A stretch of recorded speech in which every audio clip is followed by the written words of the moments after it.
তো দেখো বন্ধুরা, আজকে করব মসুরির ডাল দিয়ে চালতা। তো অনেকে চালতা কাটা ঝামেলা বলে করতে চায় না, তো তোমাদের আজকে দেখাবো কেমন করে চালতা কাটলে কোনোই অসুবিধা হয় না।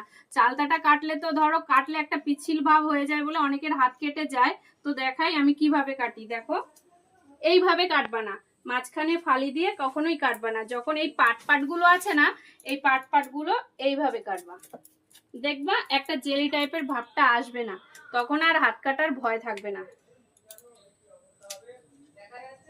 এই যে এইভাবে এইভাবে কাটবা, এই যে দেখো কোনো জেলি ভাব আসলো না, তাইলে এটাকে সহজেই বটিতে কাটা যাবে।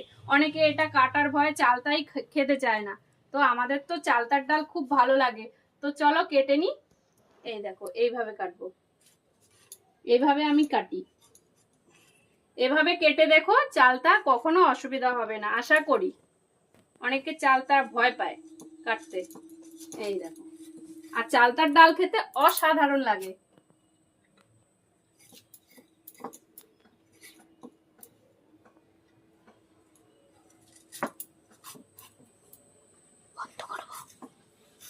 তো তুই তো করে